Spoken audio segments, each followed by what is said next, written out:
Hello बच्चों, कैसे हैं आप सब। आशा करता हूं कि आप सभी शानदार, जबरदस्त और जिंदाबाद होंगे और अपनी पढ़ाई को पूरी लगन और निष्ठा के साथ कर रहे होंगे। तो प्यारे बच्चों, जितना जल्दी से जल्दी आप सभी इस लाइव में जुड़ जाएं, क्योंकि आज मैं आप लोगों के लिए क्लास 12th का हिस्ट्री चैप्टर का जो दूसरा चैप्टर है, जिस चैप्टर का नाम है राजा, किसान और नगर, है ना। एक उन सारे राजाओं के बारे में इस चैप्टर में आपको बताया गया। मगध साम्राज्य के जितने भी राजाओं थे, गुप्त साम्राज्य के जितने भी राजा थे, उन सारे राजाओं की कहानी इसमें है। और उस चैप्टर के ऑब्जेक्टिव क्वेश्चन, है ना, 100 ऑब्जेक्टिव क्वेश्चन के मैं पिटारा को लेकर के आपके सामने आया हूं। और आशा करता हूं कि आज का ये जो वीडियो है वो बड़ा ही जबरदस्त होने वाला है, ड्यू टू एग्जाम के कारण, है ना। इंटर का जो आपका एग्जाम चलेगा 2026 में, उसकी तैयारी के लिए वीडियो जबरदस्त रहने वाला है। चैप्टर नंबर 2 से जितने भी ऑब्जेक्टिव आते हैं, सारे के सारे ऑब्जेक्टिव को निचोड़ करके इस वीडियो में लाया गया है। जिस तरह से दही को मथने के बाद मक्खन निकलता है ना, उसी तरह से इस चैप्टर को पूरी तरह से मथ करके आपके लिए 100 ऑब्जेक्टिव लेकर के आ गया है। तो प्यारे बच्चों, जितना जल्दी से जल्दी आ जाइए, क्लास को ज्वाइन कर लीजिए। और जितने भी बच्चे आ गए हो, ज्यादा से ज्यादा बच्चों को इस क्लास को इतना दबा करके इंस्टाग्राम, व्हाट्सएप हर जगह पे छा दीजिए इस चैप्टर को, इस वीडियो को एकदम शेयर करिए दबा के बच्चों, है ना। और लाइक में कमी होनी नहीं चाहिए, जबरदस्त तरीके से लाइक करिए।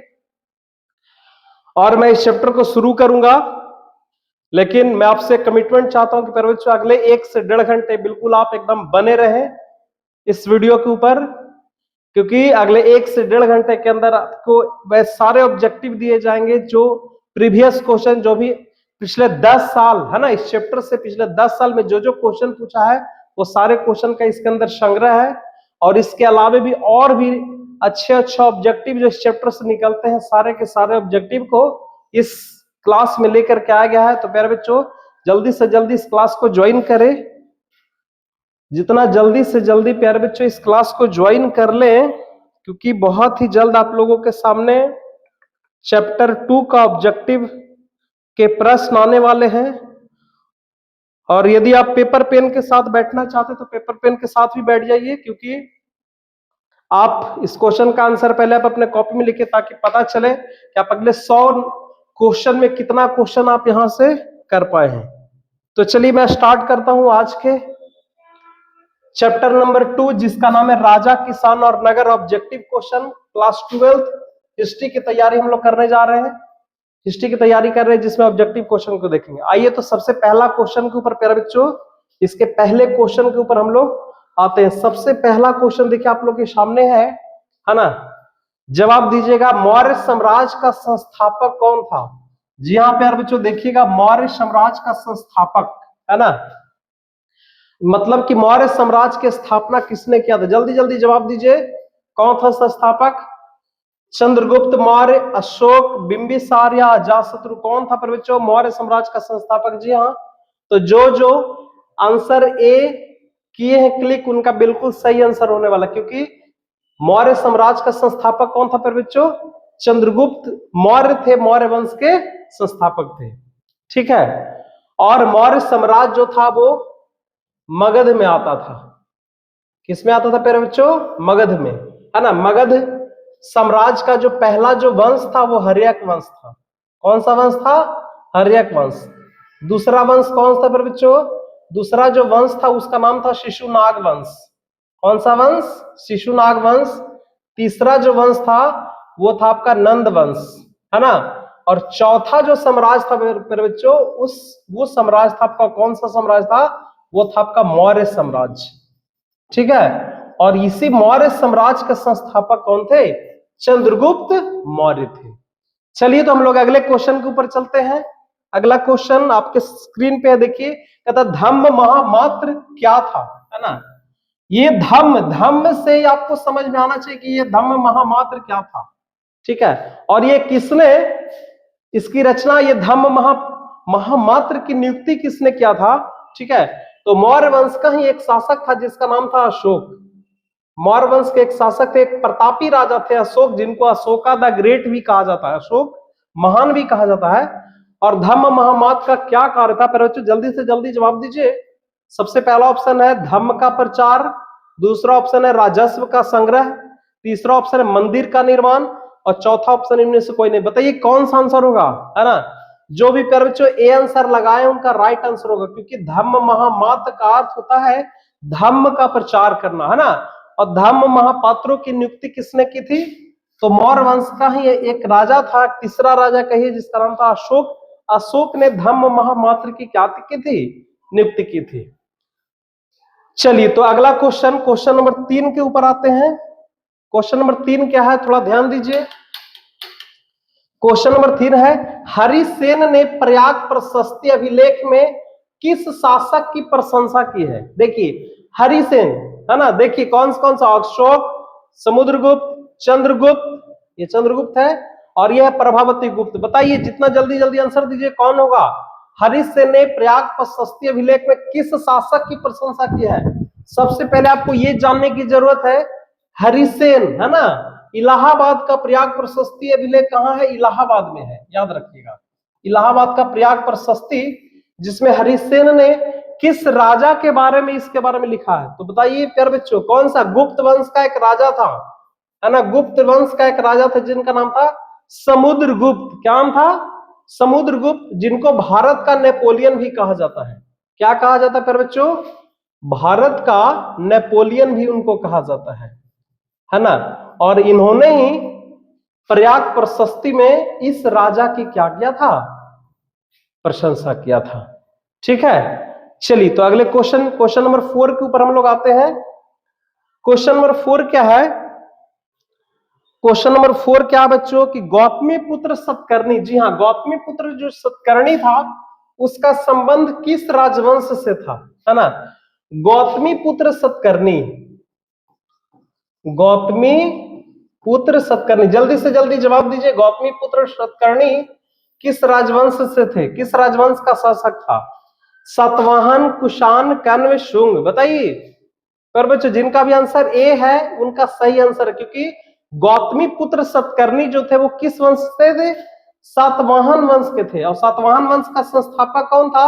सिमुक था। कौन? सिमुक। और गौतमी पुत्र सतकर्णी सातवाहन वंश के सबसे प्रतापी राजा हुए थे, सबसे प्रतापी राजा हुए थे। ठीक है, सबसे प्रतापी राजा हुए थे। कौन? गौतमी पुत्र सतकर्णी। और इनको दक्षिणाधिपति भी कहा जाता है। इनको क्या कहा जाता है? दक्षिणाधिपति भी कहा जाता है, यानी दक्षिण का स्वामी भी कहा जाता है। तो ओवरऑल जिनका जिनका ए, जिन्होंने मारा उसका राइट आंसर है सातवाहन वंश का शासक थे गौतमी पुत्र सतकर्णी। चलिए तो हम लोग नेक्स्ट क्वेश्चन के ऊपर आते हैं। आशा करते हैं कि अभी 4 तक क्वेश्चन आपको समझ में आ गया होगा। नेक्स्ट शिल्प उत्पादकों, है ना? शिल्प उत्पादकों और व्यापारियों के संघ को क्या कहा जाता था? आखिर शिल्प उत्पादकों और व्यापारियों के संघ को प्यारे बच्चों क्या कहा जाता था? जल्दी से जल्दी आंसर दीजिए। श्रेणी, सार्थवाह, सेठी, है ना? क्या कहा जाता था? तो जिनका भी आंसर ये है श्रेणी, वो राइट आंसर होगा, क्योंकि श्रेणी कहा जाता था। शिल्प उत्पादकों के व्यापारियों के संघ को क्या कहा जाता था? श्रेणी कहा जाता था मौर्य साम्राज्य में। ठीक है, चलिए तो नेक्स्ट क्वेश्चन के ऊपर आते हैं। क्वेश्चन नंबर 6 में क्या है कि चीनी यात्री ह्वेनसांग, है ना? चीनी यात्री ह्वेनसांग जो थे वो कब आए थे? तो सबसे पहले ये हर्षवर्धन के शासनकाल में आए थे। किनके शासनकाल में आए थे? हर्षवर्धन, है ना? और हर्षवर्धन के शासनकाल में 7वीं शताब्दी में आए थे पर बच्चों। जिसका भी आंसर सी है उनका राइट आंसर है सी, 7वीं शताब्दी में हर्षवर्धन आए थे। ठीक है, जो कौन थे? चीनी यात्री फाहियान थे। चलिए तो हम लोग नेक्स्ट क्वेश्चन के ऊपर चलते हैं। कहता ऋग्वेद का जो संकलन है वो कब हुआ, है ना? तो ऋग्वेद को समझने के लिए सबसे पहले आपको वैदिक सभ्यता को समझना पड़ेगा। जिनको जिनको इनका आंसर पता है आप इसमें से क्लिक करके, है ना, कमेंट बॉक्स में कमेंट करिए कि इसका आंसर क्या होगा। ऋग्वेद का संकलन, ऋग्वेद का संकलन को समझने के लिए आपको वैदिक सभ्यता को समझना पड़ेगा। और वैदिक सभ्यता का जो टाइमिंग है प्यारे बच्चों वो है 15,000 BC से लेकर के 600 BC, बीसी को ही हम लोग ईसा पूर्व कहते हैं। क्या कहते हैं? ईसा पूर्व। अब इस वैदिक सभ्यता को दो भागों में बांटा गया है। कितने भागों में? दो भागों में। एक को बोला जाता है ऋग वैदिक काल, एक को क्या बोला जाता है? ऋग वैदिक काल, और दूसरे को बोला जाता है पूर्व वैदिक काल, है ना, पूर्व वैदिक काल। तो ऋग वैदिक काल का जो टाइमिंग था वो था आपका 1500 बीसी से लेकर के 1000 बीसी तक। कितना बीसी तक? 1500 बीसी से लेकर के 1000 बीसी तक। और पूर्व वैदिक काल का जो टाइमिंग है पर बच्चों वो है आपका 1000 बीसी से लेकर के 600 बीसी तक। तो आशा करते हैं कि आपको आंसर पता हो गया होगा।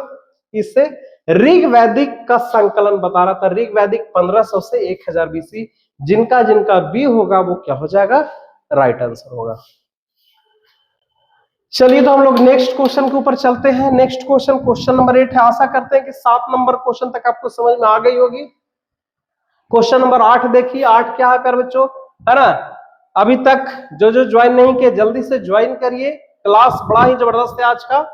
चैप्टर नंबर 2 हिस्ट्री का हम लोग ऑब्जेक्टिव का क्वेश्चन कर रहे हैं पर बच्चों इससे तो बाहर आने वाला है नहीं, क्योंकि ये सारे क्वेश्चन का इस चैप्टर का निचोड़ है। और ये क्वेश्चन नंबर 8वां है कि उज्जैनी किस महाजनपद की राजधानी थी, है ना? जिस तरह से, है ना, जिस तरह से मगध की राजधानी, मगध की राजधानी पाटलिपुत्र और क्या गिरिव्रज जिसको राजगृह कहते हैं, उसी तरह से उज्जैनी जो है वो किस महाजनपद, और मैं बता दूं तो टोटल कितने महाजनपद थे पर बच्चों? 16 महाजनपद थे। कितने महाजनपद थे? 16 महाजनपद में एक मगध था जिसकी राजधानी आपकी शुरू में आपका राजगृह था। क्या था? शुरू में राजगृह, बाद में यहाँ की राजधानी पाटलिपुत्र बना था। उसी तरह से यहाँ पे क्वेश्चन है कि उज्जैनी जो है इनमें से किस महाजनपद की राजधानी थी? पहला ऑप्शन है चेदी, दूसरा वश, सी अवंती है, और डी आपका मत्स्य है। बताइए कौन सा होगा? तो प्यारे बच्चों जो जो ऑप्शन सी लगाए उनका सही आंसर है। अवंती की राजधानी क्या थी? उज्जैनी थी। चलिए तो हम लोग नेक्स्ट क्वेश्चन के ऊपर आते हैं। नेक्स्ट क्वेश्चन कहता है कि कुषाण जो शासक थे अपने नाम के आगे कौन सी उपाधि लगाते थे प्यारे बच्चों, है ना? कुषाण जो शासक थे, कुषाण वंश के जो शासक थे, वो अपने नाम के आगे कौन सी उपाधि लगाते थे? देवपुत्र लगाते थे, स्वर्गपुत्र लगाते थे, देवराज लगाते थे, या विक्रमादित्य लगाते थे? बताइए, जितना जल्दी जल्दी आंसर दीजिए, क्या होगा, है ना? पर बच्चों इसका आंसर ए होगा जो राइट आंसर होगा। क्यों? क्योंकि देवपुत्र, है ना, कुषाण के शासक जो थे अपने आके देवपुत्र की उपाधि लगाते, अपने आप को देवों का पुत्र मानते थे। ठीक है, चलिए क्वेश्चन नंबर 10 के ऊपर आते हैं। 10 नंबर क्वेश्चन है कि सुदर्शन झील, जी हाँ, सुदर्शन झील का जीर्णोद्धार, जीर्णोद्धार का मतलब होता है मरम्मत। जीर्णोद्धार का क्या होता है मतलब? मरम्मत करवाने वाले शक राजा रुद्रदामन का काल क्या था? जी हाँ, शक राजा था रुद्रदामन। रुद्रदामन ने क्या किया था कि सुदर्शन झील, और सुदर्शन झील को बनाया किसने था? चंद्रगुप्त मौर्य ने बनाया था। किसने बनाया था? चंद्रगुप्त मौर्य ने बनाया था। ठीक है, तो कहा जा रहा है क्वेश्चन यहाँ पे कि सुदर्शन झील का जो जीर्णोद्धार क्या था, शक राजा, उनका रुद्रदामन का काल क्या था पर बच्चों? तो काल उनका था 130 बीसी से लेकर 130 ईस्वी से लेकर के 150 ईस्वी तक। यानी कैवीं शताब्दी होगा? पहली, दूसरी, तीसरी या चौथी? पर बच्चों इसका राइट आंसर बी जो हो जाएगा वो दूसरी शताब्दी इसका राइट आंसर हो जाएगा। ठीक है, इसको बनवाया किसने था? चंद्रगुप्त मौर्य ने, लेकिन इसको मरम्मत किसने करवाया था? रुद्रदामन, जो कि एक शक राजा था। शक वंश का एक राजा था रुद्रदामन। तो प्यारे बच्चों 10 तक हम लोगों ने क्वेश्चन की आशा करते हैं कि 10 तक का क्वेश्चन आपको समझ में आ गया होगा। ठीक है, इसी तरह से हम लोग आगे बढ़ते हैं। बड़े ही जबरदस्त क्वेश्चन है। क्वेश्चन नंबर 11 देखिए क्या है, कहता 5वीं सदी का मंदसौर का अभिलेख जिसमें रेशम के बुनकरों का, किसके? रेशम के बुनकरों की एक श्रेणी का वर्णन मिलता है, कहां मिला? प्यारे बच्चों 5वीं सदी में एक अभिलेख लिखाया गया था जिसका नाम था मंदसौर अभिलेख, है ना? अब मंदसौर अभिलेख कहां है आपको जवाब देना है। तो इस मंदसौर अभिलेख में रेशम बुनकरों के, किनके? रेशम बुनकरों की एक श्रेणी का वर्णन मिलता है। तो वह कहां से मिला है? राजस्थान से मिला है, मध्य प्रदेश से मिला है, कर्नाटक से और गुजरात से। तो यदि आपको याद होगा कि मंदसौर अभिलेख कहां है तो बिल्कुल आप सही आंसर करेंगे। ठीक है, तो इसका राइट आंसर पर बच्चों बी हो जाएगा, मध्य प्रदेश इसका राइट आंसर होगा। मध्य प्रदेश में रेशम बुनकरों का उल्लेख मिलता है, और वह अभिलेख कौन सा था? मंदसौर अभिलेख। कौन सा अभिलेख था पर बच्चों? मंदसौर अभिलेख। चलिए तो हम लोग अगले क्वेश्चन के ऊपर आते हैं। अगला क्वेश्चन, क्वेश्चन नंबर 12 है। देखिए क्वेश्चन नंबर 12 क्या है, कहता है एलोरा के कैलाश नाथ मंदिर, है ना, एलोरा के कैलाश नाथ मंदिर का निर्माण किस राजवंश के शासन काल में हुआ था? है ना, एलोरा के कैलाश नाथ मंदिर, एलोरा के कैलाश नाथ मंदिर का प्यारे बच्चों निर्माण किस राजवंश में हुआ था? राष्ट्रकूट में हुआ था, चोल में हुआ था, पल्लव, सातवाहन? आंसर दीजिए फटाफट। जिनका जिनका आंसर ये होगा बिल्कुल राइट आंसर होगा। राष्ट्रकूटों ने एलोरा के कैलाशनाथ मंदिर का निर्माण किया था। ठीक है, नेक्स्ट क्वेश्चन है, इंडिका की रचना किसने की है ना? इंडिका जो है वो मौर्य साम्राज्य, मौर्य प्रशासन या मौर्य साम्राज्य की जानकारी का एक बहुत बड़ा स्रोत है, क्योंकि मौर्य साम्राज्य में ही इंडिका पुस्तक लिखी गई थी, है ना। और इंडिका पुस्तक के रचयिता कौन है? कौटिल्य थे, मेगास्थनीज थे, अल्बेरुनी थे, इत्सिंग थे। पर बच्चों वीवीआई क्वेश्चन इस तरह का क्वेश्चन एग्जाम में पूछ चुका है ना, तो बताना है आपको कि इंडिका पुस्तक के आखिर रचयिता कौन थे। ठीक है, तो जो आंसर बी किए हैं उनका सही होगा बी, चूंकि मेगास्थनीज। कौन थे प्यारे बच्चों? मेगास्थनीज। मेगास्थनीज जो किसके राजदूत थे प्यारे बच्चों? सेल्यूकस निगेटर, सेल्यूकस निगेटर के क्या थे? राजदूत थे। कौन? मेगास्थनीज।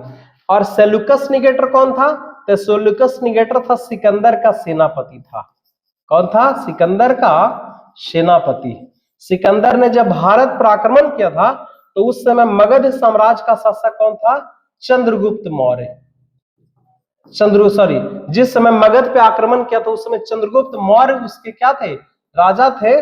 और उसी समय इंडिका पुस्तक के लेखक जो मेगास्थनीज थे वो भी यूनान देश से आए थे। कहां से? ये सभी यूनान देश से थे, यूनान देश से आए थे। सेल्यूकस निगेटर का राजदूत था कौन? मेगास्थनीज, जिसने पुस्तक की रचना की, इंडिका पुस्तक। और इस पुस्तक से मौर्य साम्राज्य की जानकारी का स्रोत है ना। इस पुस्तक से हमें किसकी जानकारी का स्रोत है? मौर्य साम्राज्य की जानकारी का स्रोत है आपका इंडिका पुस्तक। तो चलिए, आई होप आपको समझ में आ गया होगा कि इंडिका पुस्तक के लेखक कौन है? मेगास्थनीज है। चलिए नेक्स्ट क्वेश्चन के ऊपर आते हैं। कहता है प्रयाग प्रशस्ति की रचना किसने की थी? है ना, तो प्रयाग प्रशस्ति की रचना प्यारे बच्चों किसने की थी? फटाफट आंसर दीजिए। कालिदास होगा, बाणभट्ट होगा, हरिसेन होगा या पतंजलि होगा? बताइए किसने प्रयाग प्रशस्ति का अभिलेख के रचना कौन है? आपका हरिसेन। प्रयाग प्रशस्ति की रचना किसने किया था? हरिसेन। और हरिसेन जो थे वो समुद्रगुप्त, किस? समुद्रगुप्त के दरबारी कवि थे। और समुद्रगुप्त गुप्त वंश का एक शासक थे, गुप्त वंश के एक शासक थे समुद्रगुप्त, है ना। जो उन्हीं के दरबार में कौन रहा करते थे? हरिसेन। हरिसेन रहा करते थे जिन्होंने प्रयाग प्रशस्ति की क्या किया है? अभिलेख की रचना किया है। तो आशा करते हैं प्यारे बच्चों यहां तक आपको क्वेश्चन समझ में आ गया होगा। आइए तो हम लोग नेक्स्ट क्वेश्चन के ऊपर बढ़ते हैं। ठीक है, नेक्स्ट क्वेश्चन क्या है? देखिए नेक्स्ट क्वेश्चन है, नेक्स्ट क्वेश्चन आपका, गुप्त के काल में कौन चीनी यात्री भारत आया था? गुप्तों के काल में, है ना, गुप्त के काल में कौन आया था प्यारे बच्चों? तो याद रखना है ना, गुप्त साम्राज्य के काल में कौन से चीनी यात्री? फाहियान आए थे या फिर इत्सिंग आए थे, वात्स्यांग, ह्वेनसांग आए थे? कौन आए थे प्यारे बच्चों? बताइए फटाफट जवाब दीजिए। फटाफट आप लोग को जवाब देना है कि गुप्त साम्राज्य में कौन चीनी यात्री भारत आए थे, है ना। ये जबरदस्त क्वेश्चन है, एग्जाम में देखिए 2024 में पूछ चुका है। बताइए प्यारे बच्चों गुप्त साम्राज्य में कौन चीनी यात्री भारत आया था, है ना, गुप्त साम्राज्य में, है ना। चलिए तो जो आंसर बी मारे हैं उनका सही आंसर है गुप्त साम्राज्य में फाहियान, जो कि एक चीनी यात्री थे, वो क्या किए थे? भारत आए थे। चलिए तो हम लोग नेक्स्ट क्वेश्चन के ऊपर चलते हैं। नेक्स्ट क्वेश्चन क्या है कि भारतीय इतिहास का कौन सा काल जो है स्वर्ण काल के नाम से जाना जाता है? भारतीय इतिहास का कौन सा काल स्वर्ण काल से, स्वर्ण युग के नाम से जाना जाता है? पर बच्चों जल्दी से जल्दी जवाब दीजिए कि भारतीय, है ना, काल का कौन सा युग जो है वो स्वर्ण काल के नाम से जाना जाता है? मौर्य काल, गुप्त काल, मुगल काल या अंग्रेजों का काल। तो प्यारे बच्चों जिनका जिनका बी राइट आंसर होगा, बी जो किए होंगे उनका सही होगा, क्योंकि गुप्त साम्राज्य में है ना, भारतीय इतिहास में स्वर्ण काल जो है गुप्त काल को कहा जाता है। गुप्त काल में स्थापत्य कला, याद रखना है, स्थापत्य कला, ठीक है, चित्रकला, है ना, सभी प्रकार तेजी से विकास किया था, इसलिए गुप्त काल को भारतीय इतिहास का स्वर्ण युग माना जाता है। चलिए तो नेक्स्ट क्वेश्चन है, कहता है अशोक का संबंध जो था वो किस वंश से था, है ना, अशोक किस वंश से आते थे? तो अशोक जो थे वो किसके पुत्र थे? अशोक पुत्र थे बिंदुसार के। अशोक किनके पुत्र थे? अशोक पुत्र थे बिंदुसार के प्यारे बच्चों। और बिंदुसार किसका पुत्र था? बिंदुसार पुत्र था चंद्रगुप्त मौर्य का। किसका? चंद्रगुप्त मौर्य का पुत्र था। तो अब आपको समझ में आ गया होगा कि अशोक जो थे वे किस राजवंश से थे? मौर्य वंश से थे। तो ऑप्शन बी जो होगा प्यारे बच्चों राइट आंसर होगा। चलिए तो हम लोग क्वेश्चन नंबर 18 के ऊपर आते हैं। 18 है कौटिल्य की कृति। कौटिल्य ने किस चीज की रचना की है? कौटिल्य जो है किसकी रचना किया है? तो कौटिल्य जिनको चाणक्य भी कहा जाता है। क्या कहा जाता है? चाणक्य। और उन्होंने एक पुस्तक लिखी थी जिस पुस्तक का नाम है अर्थशास्त्र। जिस पुस्तक का नाम क्या है? अर्थशास्त्र। और इस अर्थशास्त्र के बारे में मैं बात करूं तो इस पुस्तक के बारे में कहा जाता है कि भारत में यह राजनीति की पहली पुस्तक है ना, भारत में यह राजनीति की पहली पुस्तक है। कौन पुस्तक? पहली पुस्तक है अर्थशास्त्र, जिसकी रचना किसने किया था? कौटिल्य ने। तो बी जो हो जाएगा आपका राइट आंसर होगा। चलिए तो हम लोग नेक्स्ट क्वेश्चन के ऊपर चलते हैं। क्वेश्चन नंबर 18 के बाद 19 नंबर है कि मेगास्थनीज जो थे वो भारत किसके दरबार में आए थे? अभी तुरंत मैंने इसका जिक्र किया था कि मेगास्थनीज किसके दरबार में, ठीक है। तो जब मेगास्थनीज, तो सबसे पहले आप ये जानिए कि मेगास्थनीज जो था वो सेल्यूकस निकेटर का राजदूत था। क्या था? सेल्यूकस निकेटर का क्या था? राजदूत था। और सेल्यूकस निकेटर जो था वो सिकंदर का सेनापति था। किसका सेनापति? और सेल्यूकस निकेटर और किसके बीच? चंद्रगुप्त मौर्य के बीच युद्ध हुआ था। और तो अब जाहिर सी बात है कि सेल्यूकस राजदूत जो मेगास्थनीज हुआ, मेगास्थनीज जो किसके दरबार में आएगा? चंद्रगुप्त मौर्य के दरबार में। तो ए जो है प्यारे बच्चों इसका राइट आंसर हो जाएगा। नेक्स्ट क्वेश्चन नंबर है पाटलिपुत्र नगर की स्थापना की गई थी, है ना। पाटलिपुत्र नगर की स्थापना किसके द्वारा की गई थी? मुंडक के द्वारा, बिंबिसार के द्वारा, उदयभद्र। उदयभद्र को ही उदयीन कहा जाता है, इसमें मिस्टेक नहीं होना है। उदयभद्र को ही क्या कहा जाता है? उदयीन कहा जाता है। और अजातशत्रु। बताइए प्यारे बच्चों जल्दी से जल्दी इसका जवाब दीजिए कि आखिर पाटलिपुत्र नगर के संस्थापक कौन थे? प्यारे बच्चों जिनका आंसर सी है वो राइट है।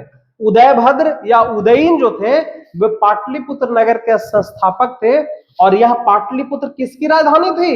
मगध की दूसरी राजधानी थी। मगध की कैमी राजधानी थी? दूसरी राजधानी थी। और तो जब मगध की दूसरी राजधानी कौन था? पाटलिपुत्र। तो पहली राजधानी कौन था? तो मगध की जो पहली राजधानी थी पर बच्चों वो था आपका राजगृह था। वो कौन सा था? राजगृह, जिसको हम गिरिव्रज भी कहते थे पुराने समय में। नेक्स्ट क्वेश्चन क्या है? 21 नंबर क्वेश्चन देखिए कि प्रयाग प्रशस्ति का संबंध किस गुप्त शासक से है? अभी ये 2-3 दफा क्वेश्चन को घुमा घुमा के देखिए पूछता है। प्रयाग प्रशस्ति, तो प्रयाग प्रशस्ति का अभिलेख को किसने लिखा था? है ना, हरिसेन नामक व्यक्ति ने। और हरिसेन किसके दरबार में थे? हरिसेन थे गुप्त साम्राज्य के एक राजा थे जिनका नाम था समुद्रगुप्त। जिनका नाम क्या था? समुद्रगुप्त के दरबार में थे। और ये समुद्रगुप्त को ही भारत का क्या बोला जाता है? नेपोलियन बोला जाता है। तो जिनका आंसर बी है प्यारे बच्चों उनका राइट आंसर है। चलिए तो हम लोग नेक्स्ट क्वेश्चन के ऊपर चलते हैं। जल्दी से जल्दी एकदम जवाब दीजिए, एक एक क्वेश्चन का निचोड़ है ना अभी भी, है ना। प्यारे बच्चों लाइक एकदम रुकना चाहिए, जबरदस्त लाइक करिए, ठीक है। और प्यारे बच्चों क्लास को शेयर जरूर करिए, क्योंकि ये चैप्टर, ये क्लास बड़ा इंपॉर्टेंट होने वाला। कोई भी बच्चा छूट गया मतलब कि दूसरा चैप्टर पूरा का पूरा खत्म। किस शासक को प्रियदर्शी कहा गया? देखिए प्रियदर्शी, है ना, एक आपको कहा गया है प्रियदर्शी और एक और बोला गया है इसी शासक को देव नाम प्रियदर्शी कहा गया है। देव नाम प्रियदर्शी। तो बताइए प्यारे बच्चों, जल्दी से जल्दी बताइए कि आखिर प्रियदर्शी देवों का प्रिय लगने वाला किस शासक को कहा गया है? अशोक, समुद्रगुप्त, चंद्रगुप्त या बिंदुसार? बताइए जल्दी, है ना। तो जिनका भी आंसर ए होगा बिल्कुल वो राइट आंसर होगा, क्योंकि अशोक को ही प्रियदर्शी कहा गया था भारतीय समय। देव नाम प्रियदर्शी इनको कहा गया है, किसको? अशोक को। आइए तो क्वेश्चन नंबर 23 के ऊपर आते हैं। कहता पतंजलि के महाभाष्य से किसकी जानकारी मिलती है पर बच्चों? मौर्य काल, गुप्त काल, कुषाण काल या इनमें से कोई नहीं? बड़ा जबरदस्त क्वेश्चन है, एकदम बोले ना मैं मक्खन क्वेश्चन है, निचोड़ क्वेश्चन पर बच्चों 2023 में पूछा है। उसके लिए आपको याद रखना पड़ेगा कि आखिर पतंजलि किसके समय में थे, है ना। तब मैं बता दूं, पतंजलि जो थे वो शुंग वंश के समय में थे। शुंग वंश के एक राजा थे जिनका नाम था पुष्यमित्र शुंग, है ना, पुष्यमित्र शुंग। तो क्या इसमें है कोई ऑप्शन में पुष्यमित्र शुंग? है कोई ऑप्शन पे बच्चों? नहीं है, तो डी इसका राइट आंसर होगा, इनमें से कोई नहीं। क्योंकि पतंजलि जो महाभाष्य पुस्तक के लेखक थे वो पुष्यमित्र शुंग के समय में थे, यानी शुंग वंश की जानकारी का स्रोत ये है। चलिए तो हम लोग अगले क्वेश्चन के ऊपर बढ़ते हैं। क्वेश्चन नंबर 24 क्या है देखिए। 24 है, धम्म महामात्रों की नियुक्ति किसने की? धम्म, ये धम्म शब्द यदि आएगा तो बिल्कुल एकदम रुकना नहीं है, अशोक के पास चले जाना है। धम्म महामात्रों की नियुक्ति किसने की थी? अशोक ने। चंद्रगुप्त मौर्य नहीं होगा, कनिष्क भी नहीं होगा, बिंदुसार भी नहीं होगा। जिनका भी बी है उनका राइट आंसर आपका क्या हो जाएगा? बी इनका राइट आंसर होगा। आइए तो नेक्स्ट क्वेश्चन के ऊपर चलते हैं। नेक्स्ट क्वेश्चन क्या है बच्चों? अर्थशास्त्र के लेखक, पुनः देखिए क्वेश्चन रिपीटेड है। अर्थशास्त्र के लेखक कौन है? महात्मा गांधी, मेगास्थनीज, विष्णुगुप्त, चंद्रगुप्त। लेकिन मैंने बताया अर्थशास्त्र के लेखक कौन है? कौटिल्य है। कौन है? कौटिल्य। और कौटिल्य ऑप्शन में नहीं है, ठीक है। एक और नाम मैंने बताया था चाणक्य। चाणक्य है, कौटिल्य का ही नाम था चाणक्य, चाणक्य भी ऑप्शन में नहीं है। तो आपको एक नाम इनको और याद रखना है। देखिए क्वेश्चन को घुमा दिया गया है, एक नाम और याद रखना है कि कौटिल्य का एक नाम और था जिसका नाम है विष्णुगुप्त, ठीक है। तो इस अर्थशास्त्र के लेखक कौन होंगे? विष्णुगुप्त। सी जिन्होंने मारा, सी जिन्होंने क्लिक किया, उनका राइट आंसर है। आई तो हम लोग नेक्स्ट क्वेश्चन के ऊपर आते हैं, है ना। नेक्स्ट क्वेश्चन क्या है प्यारे बच्चों? क्वेश्चन नंबर 26, वजी। वजी को सामाजिक ग्रंथ में क्या कहा गया था? तो गणसंघ, गणतंत्र, राजतंत्र, इनमें से सभी। प्यारे बच्चों जहां तक पता है ए और बी होना चाहिए। गणसंघ, गणसंघ भी कहा गया था इसको और गणतंत्र भी हो गया था। तो इस क्वेश्चन में गणसंघ और गणतंत्र, ए और बी ऐसे दोनों होना चाहिए, ठीक है। ए और बी दोनों होगा, गणसंघ भी होगा और गणतंत्र भी होगा। चलिए हम लोग अगले क्वेश्चन के ऊपर चलते हैं। अगला क्वेश्चन है, जनपद शब्द का शाब्दिक अर्थ होता है जनपद, है ना। जन, जन माने लोग, और लोग जहां पे अपना जगह बना लिए, घर बना लिए। तो देखिए क्या है, जहां लोग अपना घर बनाते हैं, जहां लोग मवेशी रखते हैं। ए और बी इनमें से कोई नहीं, बताइए कौन सा होगा? इसका तो आंसर आप बता सकते हैं, ए इसका राइट आंसर होगा प्यारे बच्चों। जहां लोग अपना घर बना करके रखते हैं उसी जगह को क्या, उसी जनपद का क्या हो जाएगा? वो शाब्दिक अर्थ हो जाएगा। नेक्स्ट क्वेश्चन क्या है, जरासंध का संबंध किस वंश से था? जरासंध प्यारे बच्चों एक शासक था, है ना। किस वंश से था? हर्यंक वंश, बृहद्रथ वंश, नंद वंश, है ना, या फिर मौर्य वंश? किस वंश का था पर बच्चों?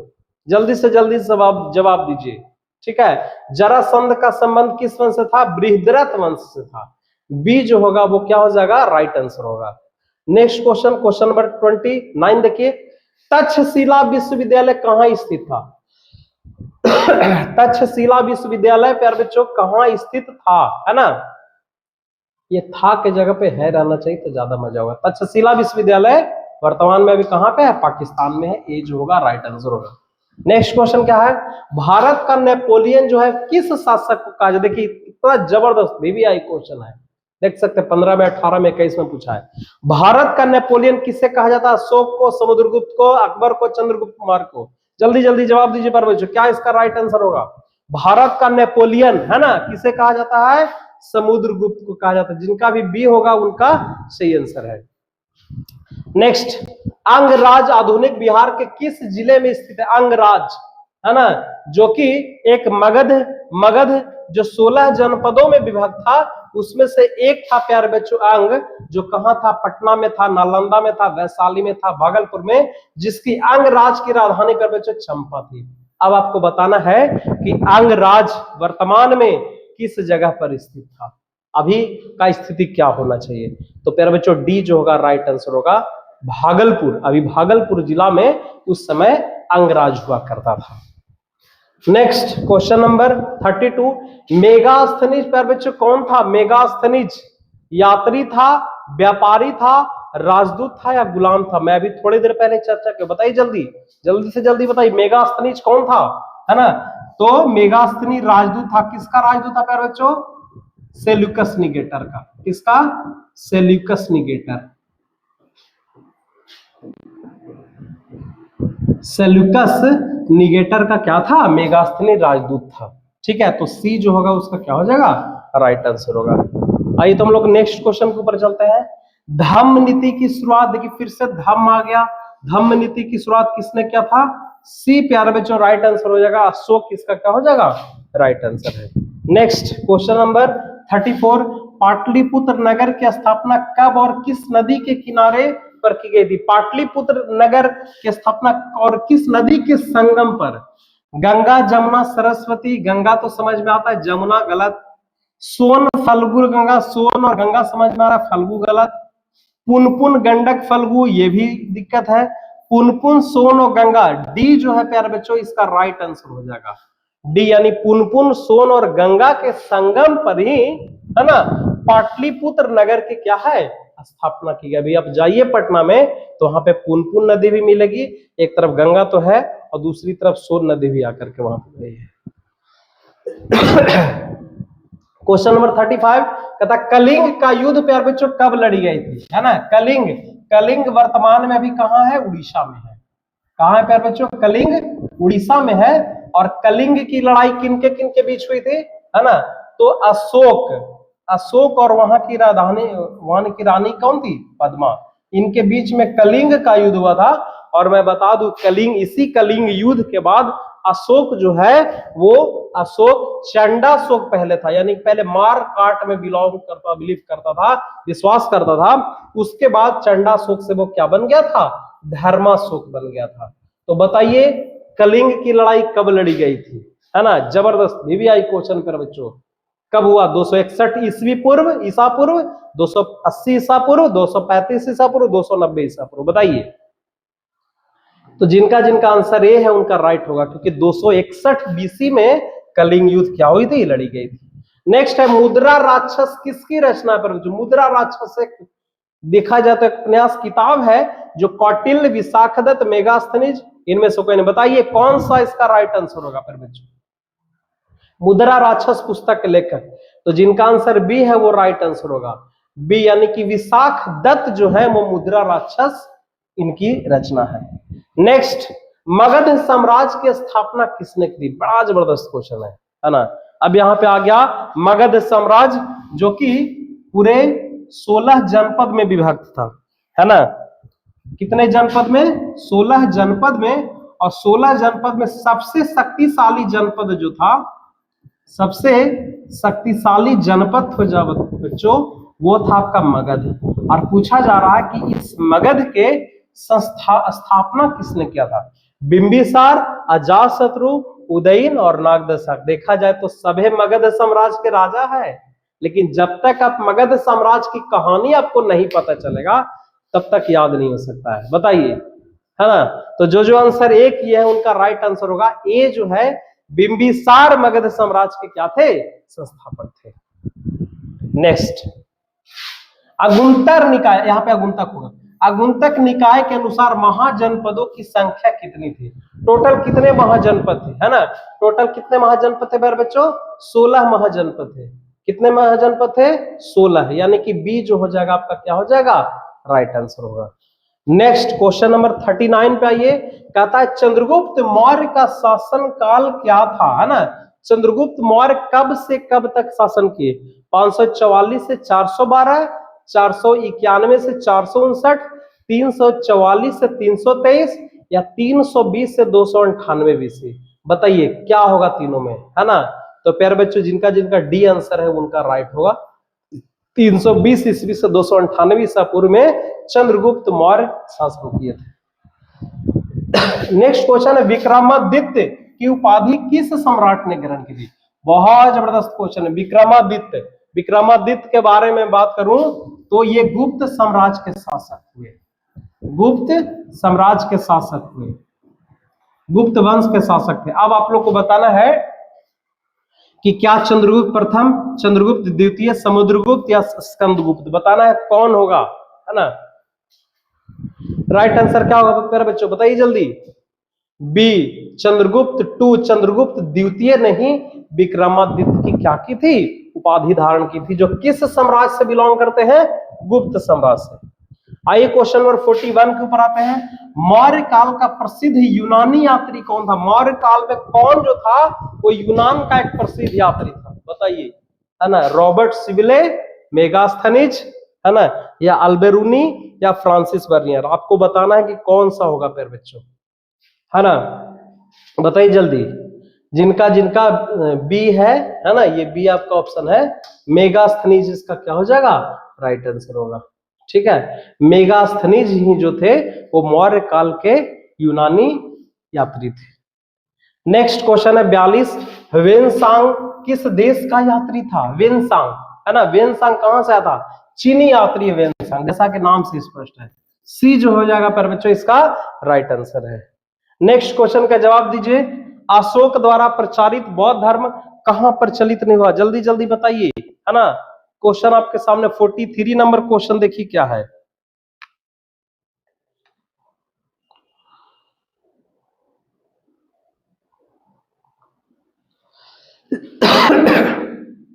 अशोक के द्वारा जो बौद्ध धर्म जो था वो कहां कहां पे यार बच्चों, कहां प्रचलित नहीं हुआ था, है ना।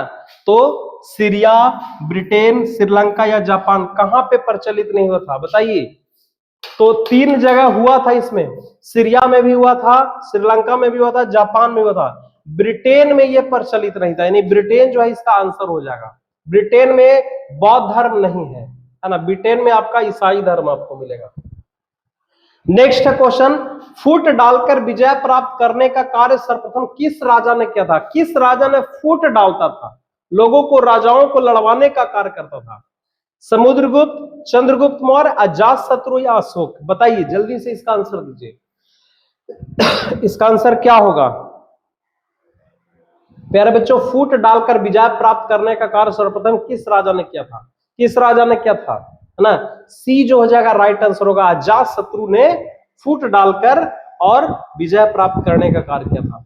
मृच्छकटिकम की रचना किसने की? मृच्छकटिकम एक पुस्तक है, कालिदास, भारवी, शूद्रक, अश्वघोष, बताइए जल्दी से कौन सा इसका आंसर होगा। जिनका जिनका सी है उनका राइट आंसर होगा। शूद्रक ने मृच्छकटिकम की क्या की थी, रचना की थी। क्वेश्चन, अपने स्वयं के खर्चे पर सुदर्शन झील का मरम्मत किसने करवाया? अभी थोड़ा देर पहले मरम्मत, जहां भी मरम्मत शब्द आएगा एक शक शासक था। कौन शासक था? शक शासक था, जिसका नाम था रुद्रदामन, है ना। रुद्रदामन ने मरम्मत करवाया था, लेकिन सुदर्शन झील को बनाया किसने था? तो बनाया था चंद्रगुप्त मौर्य ने। किसने? चंद्रगुप्त मौर्य ने इस सुदर्शन झील का क्या किया था? निर्माण करवाया था, और जो कि अपने स्वयं के खर्चे पे रुद्रदामन ने इसको क्या किया था पर बच्चों? मरम्मत करवाया था। नेक्स्ट, जीवक कहां का रहने वाला था? जीवक, जीवक के बारे में मैं बात करूं तो जीवक जो थे वो बिंबिसार के दरबार में रहा करते थे। बिंबिसार, है ना, बिंबिसार। और बिंबिसार कौन था? तो बिंबिसार मगध साम्राज्य के जो पहले राजवंश थे, और उस राजवंश का नाम था हर्यक वंश, और हर्यक वंश के संस्थापक थे बिंबिसार। और बिंबिसार इनके राजवैद थे। क्या थे? राजवैद। तो ये कहां रहा करते थे? तो उस समय बिंबिसार के समय में मगध की राजधानी कहां थी? राजगृह थी। कहां थी? राजगृह। तो जाहिर सी बात है कि इसका आंसर क्या होगा? राजगृह इसका राइट आंसर होगा। तो जिनका जिनका राजगृह था उनका सही, है ना। और ये जो जीवक थे ना वो पीलिया रोग के विशेषज्ञ थे प्यारे बच्चों। पीलिया रोग, पीलिया जो कि आज के समय में उसको जॉन्डिस कहा जाता है। ठीक है, चलिए, तो आशा करते हैं कि आपको समझ में आ रहा होगा। नेक्स्ट क्वेश्चन के ऊपर चलता है 48 नंबर की प्रथम स्वर्ण मुद्राएं जारी की गई थी।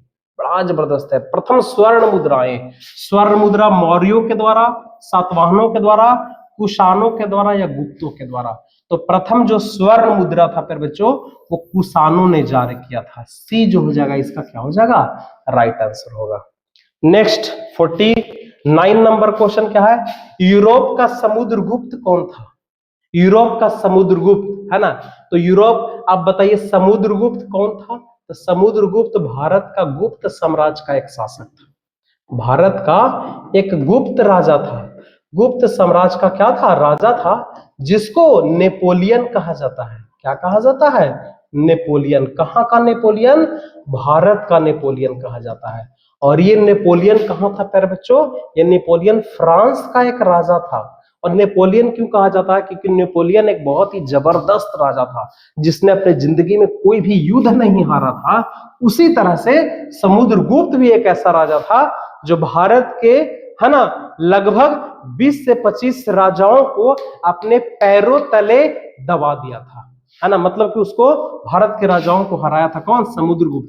तो क्वेश्चन को समझिए, हड़बड़ाना नहीं है कि यूरोप का समुद्रगुप्त और समुद्रगुप्त को भारत का नेपोलियन कहा जाता है, और नेपोलियन फ्रांस का था और फ्रांस यूरोप में पड़ता है। तो जाहिर सी बात है कि बी जो हो जाएगा इसका क्या हो जाएगा, राइट आंसर। नेपोलियन को ही बोला जाता है यूरोप का समुद्रगुप्त। और भारत का नेपोलियन किसको कहेंगे? समुद्रगुप्त। और यूरोप का समुद्रगुप्त किसको कहेंगे? नेपोलियन को कहेंगे। नेक्स्ट ह्वेनसांग। ह्वेनसांग किसके दरबार में भारत आए थे? तो प्यारे बच्चों कनिष्क, समुद्रगुप्त, चंद्रगुप्त द्वितीय, हर्षवर्धन। बताइए किसके दरबार में आए थे? बड़ा लाजवाब क्वेश्चन है, यही सब क्वेश्चन एग्जाम में आएगा। और मुझे पता है यही सब क्वेश्चन आप कंफ्यूजन में रह करके या तो गलत मार करके आएंगे या फिर क्वेश्चन को छोड़ करके आएंगे। डीपली पता होगा तभी आपको पता होगा। ह्वेनसांग जो कि हर्षवर्धन के शासनकाल में एक गुप्त साम्राज्य शासक था। हर्षवर्धन के शासनकाल में ह्वेनसांग जो चीनी यात्री थे वो भारत आए थे। नेक्स्ट, तो आशा करते प्यारे बच्चों 50 तक क्वेश्चन में आपको किसी प्रकार का कोई दिक्कत नहीं हुआ होगा, समझ में आ गया है। अभी 50 क्वेश्चन का पिटारा आपके लिए और बचा हुआ है, ध्यान से देखते चलिए। क्वेश्चन नंबर हम लोग 51 को ऊपर आ रहा है कि भूमि अनुदान, है ना, भूमि अनुदान का भूमि अनुदान से संबंधित प्रथम अभिलेखीय प्रमाण किसका है? यानी भूमि अनुदान कहने का मतलब है कौन से शासक जो थे वो भूमि दान दिया करते थे, भूमि दान करने का किनका प्रमाण था? तो प्यारे बच्चों बी जो हो जाएगा राइट आंसर होगा। सातवाहनों का ये था, है ना, सातवाहन लोग भूमि अनुदान देने की प्रथा चलाते थे। 52 होगा 510 ईस्वी में सती प्रथा के साक्ष्य वाला प्रथम अभिलेख कहां से मिला है ना? सती प्रथा का साक्ष्य का अभिलेख 510 में एरन, गुर्जरा, मास्की और जूनागढ़। बताइए इसका सही आंसर क्या होगा? बड़ा जबरदस्त क्वेश्चन है, एकदम बोलो ना मक्खन की तरह निकाला हुआ क्वेश्चन है। बताइए पर बच्चों क्या हो इसका राइट आंसर होगा? 510 ईस्वी में सती प्रथा के साक्ष्य वाला प्रथम अभिलेख कहां मिला था, है ना?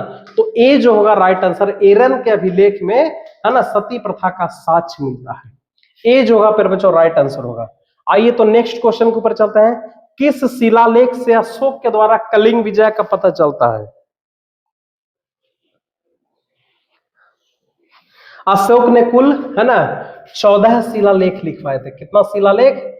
14 शिलालेख, जिसमें से 13वां शिलालेख प्यारे बच्चों सबसे इंपॉर्टेंट है, जिससे कलिंग युद्ध का पता चलता है, कलिंग युद्ध का वर्णन का पता चलता है। तो डी जो हो जाएगा इसका राइट आंसर होगा, 13वां शिलालेख इसका राइट आंसर है। आइए क्वेश्चन नंबर 54 पे आते हैं। किस विद्वान ने मात्र अभिलेखों के आधार पर अशोक के इतिहास लिखने का प्रयास किया था, एक सफल प्रयास किया था? अशोक के अभिलेखों के आधार पर, है ना, अभिलेखों के आधार पर अशोक के इतिहास को लिखने का शुरू किया था। तो याद रखना है आपको, Winston Smith, James Prinsep, Kashi Prasad Jayaswal, Devdutt Ramkrishna Bhandarkar. बताइए इसका आंसर आप लोग को पता होगा, है ना। बड़ा जबरदस्त क्वेश्चन है, एग्जाम में पूछा हुआ है। एग्जाम में ये क्वेश्चन इस तरह से पूछता है कि अशोक के अभिलेख को सर्वप्रथम किसने पढ़ा था और कब पढ़ा था? 1837 ईस्वी में अशोक के अभिलेख को सर्वप्रथम पढ़ा था किसने? जेम्स प्रिंसेप ने। किसने प्यारे बच्चों? जेम्स प्रिंसेप ने पढ़ा था। किसने? जेम्स प्रिंसेप ने पढ़ा था सबसे पहले। तो बी जो हो जाएगा इसका क्या हो जाएगा? राइट आंसर हो जाएगा। आइए क्वेश्चन नंबर 55 कहता है मौर्य काल का निम्न में से कौन सर्वाधिक महत्वपूर्ण नमूना है? चैत्य, स्तूप, गुहा वास्तुकला, स्तंभ, कौन है जो प्यारे बच्चों मौर्य काल की सबसे महत्वपूर्ण नमूना है? यानी सबसे ज्यादा मौर्य काल में क्या बनाए जाते थे? चैत्य बनाए जाते थे, स्तूप बनाए जाते थे, है ना, गुहा वास्तुकला या स्तंभ बनाए जाते थे? बताइए इसका आंसर, है ना। चलिए, तो इसका आंसर डी हो जाएगा। सबसे ज्यादा मौर्य काल में यदि कोई चीज देखने को मिला है प्यारे बच्चों तो वो है आपका स्तंभ। नेक्स्ट क्वेश्चन नंबर 56 पे आइए कि समुद्रगुप्त की जानकारी होती है ना। समुद्रगुप्त की जानकारी किससे मिलती है? मथुरा अभिलेख, प्रयाग प्रशस्ति, वंशखेरा अभिलेख, ये हॉल अभिलेख, कौन सी अभिलेख से समुद्रगुप्त की जानकारी?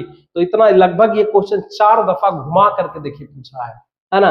तो प्रयाग प्रशस्ति अभिलेख में समुद्रगुप्त के बारे में जानकारी मिलती है और ये किसके द्वारा लिखा गया है? इन्हीं के दरबारी कवि थे जिनका नाम था हरिसेन। तो बी जो होगा इसका राइट आंसर होगा। नेक्स्ट है नवरत्न जो है किसके दरबार में रहा करते थे? नवरत्न, एक तो नवरत्न था अकबर के दरबार में जिसमें बीरबल थे, लेकिन ये अकबर की बात नहीं है ना। मैं बता रहा हूं ये किस समय की बात है? ये गुप्त साम्राज्य, मगध साम्राज्य के समय की बात है। तो नवरत्न किसके शासक के? अशोक, कनिष्क, समुद्रगुप्त या चंद्रगुप्त टू, या इसको विक्रमादित्य कहते हैं? बताइए कौन सा इसका सही आंसर होगा? अशोक होगा, कनिष्क होगा, समुद्रगुप्त होगा या चंद्रगुप्त विक्रमादित्य है? किसके शासनकाल में नवरत्न रहा करते थे? किसके दरबार में प्यारे बच्चों नवरत्न रहा करते थे? तो इसका आंसर डी हो जाएगा। नवरत्न जो थे वो चंद्रगुप्त विक्रमादित्य के समय में क्या करते थे? नवरत्न रहा करते थे। नेक्स्ट क्वेश्चन है मेघदूतम के रचनाकार कौन है ना। मेघदूतम के रचनाकार जो पाणिनि, कालिदास, भास, चाणक्य, ये जबरदस्त क्वेश्चन है। इसका बी जो हो जाएगा राइट आंसर होगा। कालिदास मेघदूत के क्या थे? रचनाकार थे। नेक्स्ट, प्राचीन भारत में अभिलेखों की शुरुआत किस शासक ने की थी? किस शासक ने की थी अभिलेख लिखवाने की शुरुआत? चंद्रगुप्त मौर्य, अशोक, चंद्रगुप्त या समुद्रगुप्त? कौन सा शासक ने, है ना, अभिलेख लिखवाने का कार्यक्रम शुरू किया था? तो अशोक जो था वो सबसे पहली बार प्राचीन भारत में अभिलेख को लिखवाने का कार्य शुरू किया था। उसके बाद मौर्य काल में टकसाल के प्रधान को क्या कहा जाए? टकसाल जहां पे सिक्के ढलाते हैं पर बच्चों, कोषाध्यक्ष, मुद्राध्यक्ष, पण्याध्यक्ष, लक्षणाध्यक्ष? बताइए इसका आंसर बताइए, है ना। ये किताब यदि बुक पढ़े होंगे अच्छे से तो बुक में ये आपका आया था। किस अध्यक्ष को टकसाल का प्रधान कहा जाता है? फिर बच्चों सी जो हो जाएगा इसका राइट आंसर होगा। पण्याध्यक्ष को कहते हैं टकसाल के प्रधान। नेक्स्ट, अर्थशास्त्र एवं इंडिका से किस राजवंश की जानकारी मिलती है? तो मैं पहले बता चुका हूं, अर्थशास्त्र जो कि जिसके रचयिता थे चाणक्य, और इंडिका जिसके रचयिता थे मेगास्थनीज, है ना। और चाणक्य जो थे वो चंद्रगुप्त मौर्य के सलाहकार थे। तो जाहिर सी बात है कि मौर्य इसका सही आंसर हो जाएगा, है ना। गुप्त नहीं, कुषाण भी नहीं, सातवाहन भी नहीं, क्योंकि मेगास्थनी तो ऑलरेडी मौर्य वंश के दरबार, चंद्रगुप्त मौर्य के दरबार में आया था। तो ए जो हो जाएगा आपका क्या हो जाएगा? राइट आंसर होगा। 62, एलोरा के कैलाश मंदिर किस राजवंशों ने निर्मित कराया था? एलोरा के कैलाश मंदिर का निर्माण किसने किया था? अजंता एवं एलोरा के कैलाश मंदिर, चोल, पल्लव, चालुक्य, राष्ट्रकूट? प्यारे बच्चों डी जो हो जाएगा इसका राइट आंसर हो जाएगा। राष्ट्रकूटों ने एलोरा के कैलाश मंदिर का निर्माण करवाया था। 63 नंबर क्वेश्चन है प्यारे बच्चों कि 16 महाजनपदों में सबसे शक्तिशाली महाजनपद, तो इसको कौन नहीं जानता है? मगध, अवंती, कौशल, गांधार, कौन होगा प्यारे बच्चों? तो मगध जो था वो 16 महाजनपद में सबसे शक्तिशाली महाजनपद कौन था?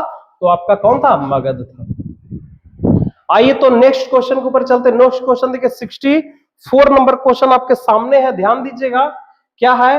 मतलब भारतीय इतिहास का कौन सा काल को स्वर्ण काल, फिर से एक बार क्वेश्चन आ गया, गुप्त काल इसका राइट आंसर होगा। बी जो है जिसका राइट आंसर है गुप्त काल।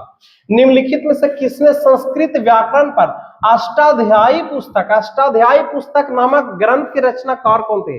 किसने अष्टाध्यायी पुस्तक को लिखा?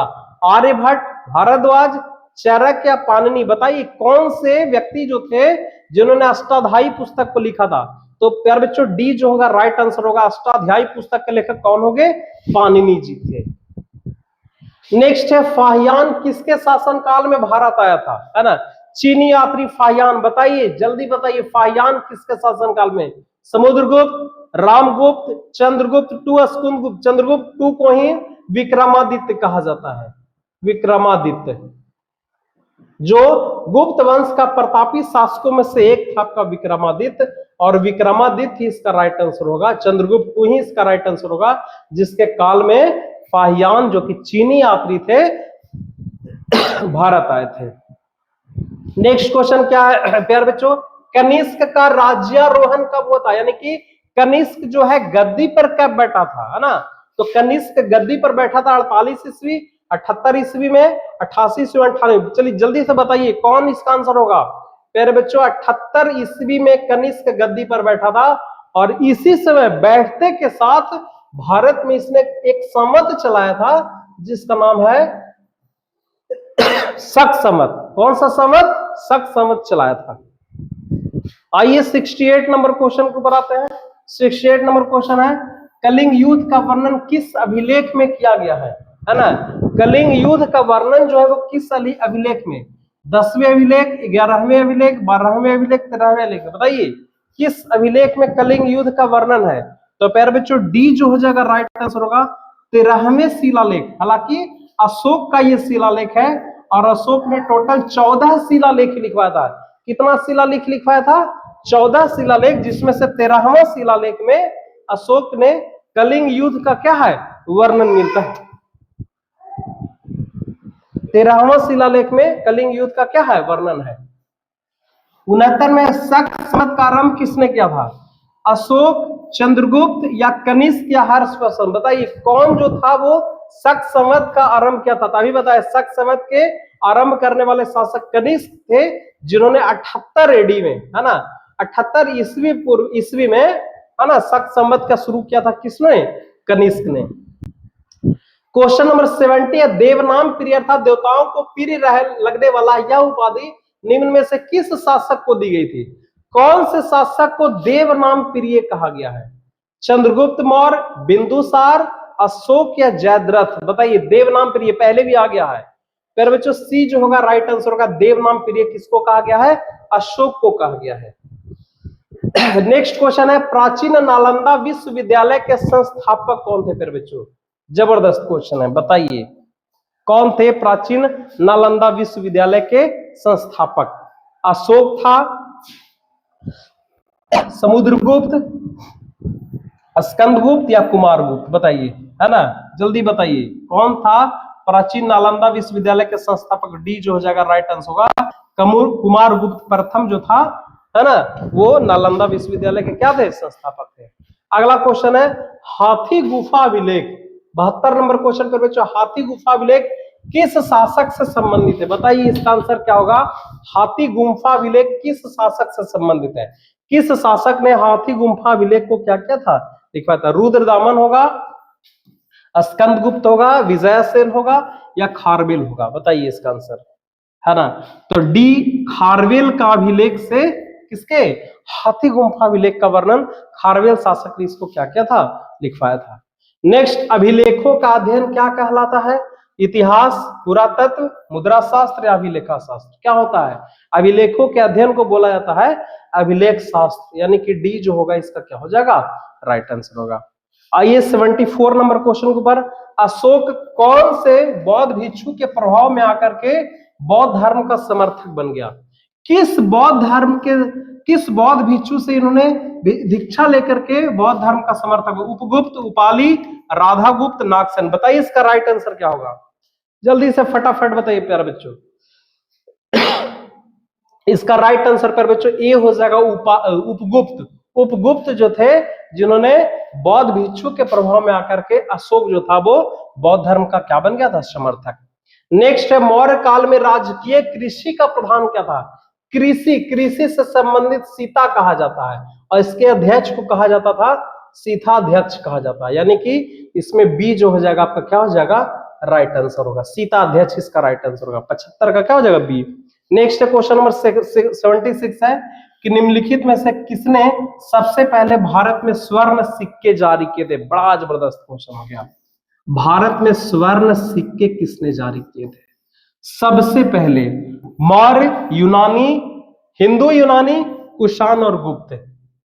एकदम कंफ्यूजन नहीं होना है क्योंकि बच्चे कुषाण कुमार के भी जाएंगे, लेकिन मैं बता दूं कुषाण से भी पहले आए थे इंडस यूनानी। हिंदू यूनानी ने ही सबसे पहली बार भारत में सोने के सिक्के जारी किए थे। हालांकि गुप्तों ने भी जारी किया है, सर्वाधिक मात्रा में सोने के सिक्के गुप्तों ने जारी किया है, लेकिन यहाँ पे सर्वाधिक सोना नहीं कर रहा है, बोल रहा है भारत में सबसे पहले, है ना, सबसे पहले भारत में सोने के सिक्के किसने जारी किए थे? तो हिंदू यूनानियों ने। इसका क्या हो जाएगा? राइट आंसर ही होगा बच्चों, बी जो इसका याद कर लेना है, बी इसका राइट आंसर होगा। नेक्स्ट, अशोक का व्यक्तिगत धर्म क्या था? व्यक्तिगत धर्म, तो व्यक्तिगत धर्म प्यार बच्चों बौद्ध धर्म था। ए जो हो जाएगा इसका क्या हो जाएगा? राइट आंसर होगा। आइए 78 नंबर क्वेश्चन, निम्नलिखित में से किसने भूमि अनुदान की प्रथा को शुरू? भूमि को दान करने की प्रथा मौर्यों ने, कुषाणों ने, सातवाहनों ने, गुप्तों ने, किसने शुरू की थी? बताइए, फटाफट बताइए इसका आंसर बताइए प्यारे बच्चों, जल्दी से जल्दी बताइए इसका आंसर क्या होगा।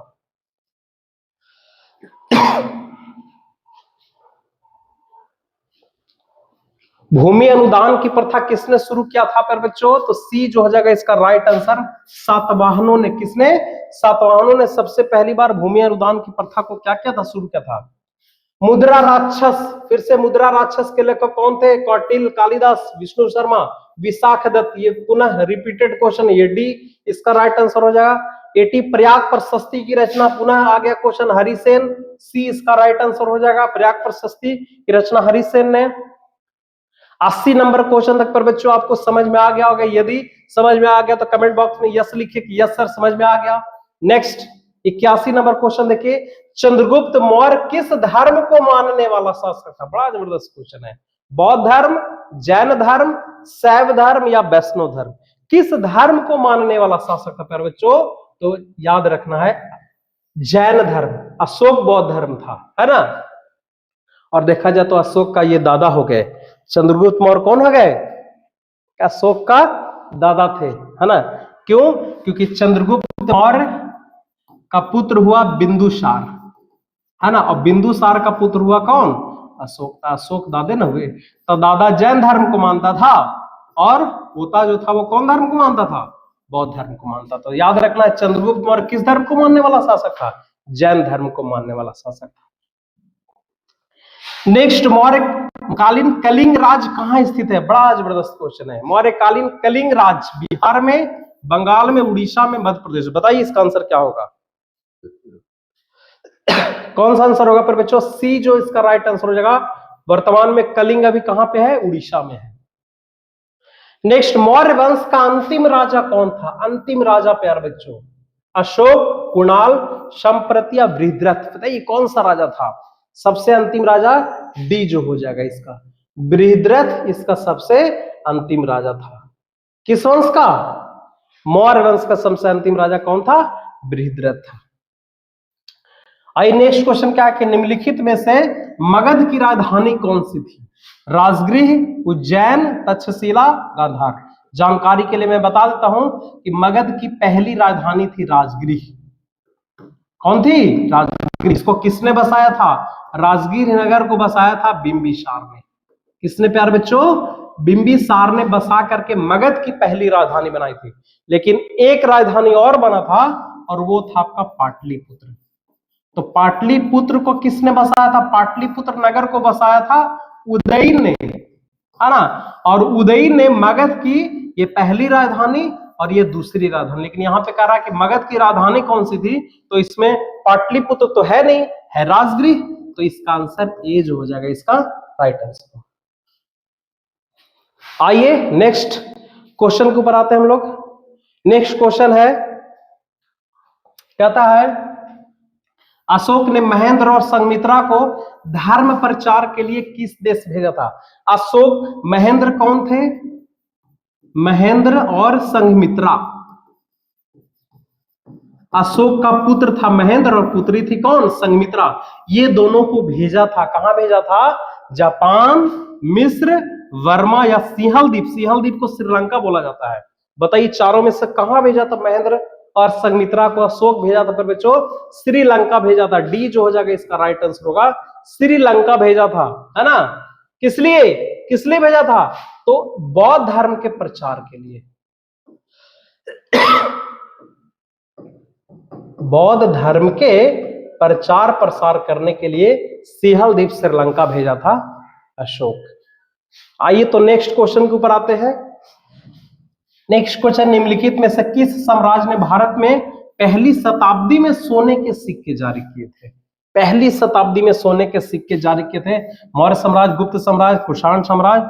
जी हाँ, सी जो हो जाएगा, कुषाण साम्राज्य ने सबसे पहली बार भारत में पहली शताब्दी में सोने के सिक्के जारी। हिंदू यूनानी तो है नहीं, तो यहाँ पे हिंदू यूनानी होगा नहीं, कुषाण होगा। नेक्स्ट, निम्न में से कौन शक्तिशाली वाकटक रानी थी जिसने लोगों को भूमि अनुदान देने की प्रथा? दत्ता देवी, रामागुप्त, प्रभावती गुप्त, विलासा गुप्त? सी जो हो जाएगा राइट आंसर होगा, प्रभावती गुप्त ने भारत में वाकटक रानी थी जो लोगों को भूमि अनुदान देने की प्रथा शुरू की थी। निम्नलिखित में से किस भाषा में सबसे अधिक अशोक के शिलालेख लिखे गए? तमिल, प्राकृत, संस्कृत, हिंदी? है ना, संस्कृत में भी नहीं, हिंदी में नहीं, प्राकृत। इसका बी जो हो जाएगा प्यारे बच्चों इसका राइट आंसर होगा। नेक्स्ट क्वेश्चन पे आ जाइए। नेक्स्ट क्वेश्चन है 89, कुषाण शासकों ने स्वयं के लिए, है ना, कुषाण शासकों ने समय के लिए निम्न में से कौन सा शीर्षक अपने को अपनाया था? देवम्पिया, देवपुत्र, देवत्री, देवराज? देवपुत्र, बी जो हो जाएगा इसका राइट आंसर होगा, देवपुत्र अपने आप को बोलते थे। नेक्स्ट चलिए, इसमें 10 क्वेश्चन और है प्यारे बच्चों, जबरदस्त तरीके से इसको देखिए, है ना। इसमें टोटल 10 क्वेश्चन और है। क्वेश्चन नंबर 90 आ गया। आशा करते हैं यहां तक क्वेश्चन आपको समझ में आ गया होगा। सब चुनिंदा क्वेश्चन है, बढ़िया से इसको तैयारी करिए, है ना। बहुत सारे क्वेश्चन जो इससे टच करने वाले आपके 2026 के एग्जाम में। आइए तो 90 नंबर क्वेश्चन क्या है? हरिसेन, जिन्होंने प्रयाग प्रशस्ति की रचना की थी, निम्न शासक में किसके दरबारी कवि थे? चंद्रगुप्त, समुद्रगुप्त, अशोक या चंद्रगुप्त मौर्य? तो प्यारे बच्चों बी जो हो जाएगा इसका राइट आंसर होगा, समुद्रगुप्त के दरबारी कवि थे। कौन समुद्रगुप्त के दरबारी कवि थे? हरिसेन, जिन्होंने प्रयाग प्रशस्ति के अभिलेख को क्या किया था? लिखा था। नेक्स्ट, मेगास्थनीज किस यूनानी शासक के राजदूत के रूप में पाटलिपुत्र आया था? किसका राजदूत था मेगास्थनीज? सिकंदर का, फिलिप का, सेल्यूकस का, डिमेट्रियस का? तो सी इसका राइट आंसर होगा, मैंने इसको बता चुका हूं, सेल्यूकस का राजदूत था। कौन? मेगास्थनीज, जो इंडिका पुस्तक की क्या की थी? रचना की थी। नेक्स्ट क्वेश्चन है पर बच्चों, गुप्त संवत जो है कब और किसके द्वारा शुरू किया गया था? गुप्त संवत, बताइए, गुप्त संवत, है ना, गुप्त संवत किसके द्वारा? घटोत्कच, ये भी गुप्त वंश का शासक था। श्रीगुप्त, ये भी गुप्त वंश का शासक था। समुद्रगुप्त, ये भी गुप्त वंश का शासक था।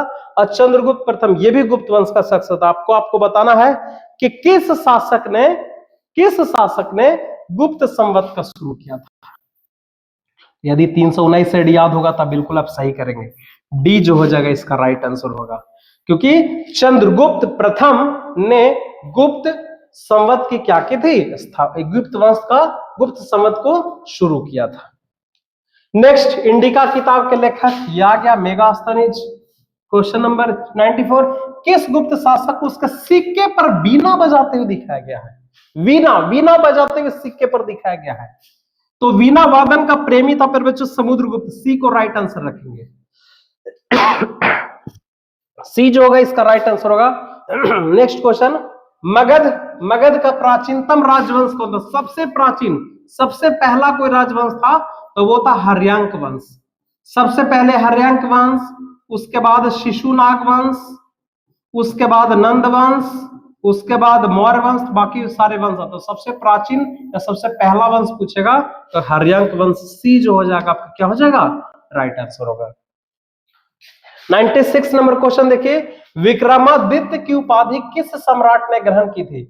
चंद्रगुप्त 2, बी जो हो जाएगा पर बच्चों राइट आंसर होगा, चंद्रगुप्त 2 ने विक्रमादित्य की उपाधि को क्या की थी? धारण की थी। नेक्स्ट, हर्ष चरित्र के लेखक कौन है?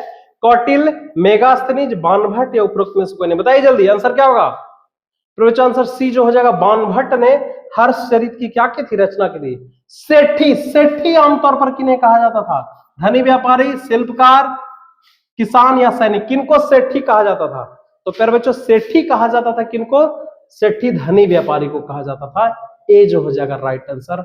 और 99 नंबर क्वेश्चन हम लोग आ गए हैं, पड़ाव पे है, एकदम बिल्कुल 100 के करीब है प्यारे बच्चों। जबरदस्त, टकाटक लाइक करिए, क्लास को शेयर कर दीजिए प्यारे बच्चों। हर उस बच्चे तक पहुंचना चाहिए क्लास जो इंटर की परीक्षा में लगे हुए हैं। सिक्के, सिक्के के अध्ययन को क्या कहा जाता है, मुद्रा शास्त्र, मानव शास्त्र, अभिलेख शास्त्र या उपयुक्त में से कोई नहीं। प्यारे बच्चों ए राइट आंसर हो जाएगा मुद्रा शास्त्र। और लास्ट 100 नंबर क्वेश्चन, इनमें से कौन दक्षिण भारत के, सॉरी इसमें से कौन दक्षिण के राजवंश थे, चोल था, चेर था, पांड था, इनमें से सभी कौन होगा पर बच्चों, आंसर बताइए। डी इसका राइट आंसर होगा, इनमें से सभी, चोल भी, चेर भी और पांड भी, इनमें से सभी। तो इस तरह से हम लोगों ने क्वेश्चन नंबर 100 तक पूरे तरह से इसको अच्छे से क्या किया, कवर किया। तो प्यारे बच्चों आशा करता हूं कि आज का ये क्लास आपको जबरदस्त लगा होगा। आप एक बार में नहीं समझे तो दोबारा इस वीडियो को देखिए, इसमें से एक एक क्वेश्चन को समझिए, है ना। ये भले ही ये 100 ऑब्जेक्टिव है, लेकिन बीच बीच में यदि आप इससे निकालेंगे तो कम से कम आप 120 लगभग 150 के आसपास में ऑब्जेक्टिव इससे आएगा। तो ध्यान दीजिए पर बच्चे, अच्छे से पढ़िए। और इसी तरह से मैं इसके सब्जेक्टिव क्वेश्चन के साथ आऊंगा अगले वीडियो में। तब तक के लिए आप खूब मन लगा करके पढ़िए और क्लास को प्यारे बच्चों जितना जितना हो सके शेयर करिए, है ना, लाइक करिए प्यारे बच्चों। और यदि इस चैनल पर नए हैं तो सब्सक्राइब करिए। मिलेंगे अगले क्लास में, अगले वीडियो में। तब तक के लिए आप जबरदस्त तरीके से पढ़ाई गई। थैंक यू प्यारे बच्चों, थैंक यू वेरी मच।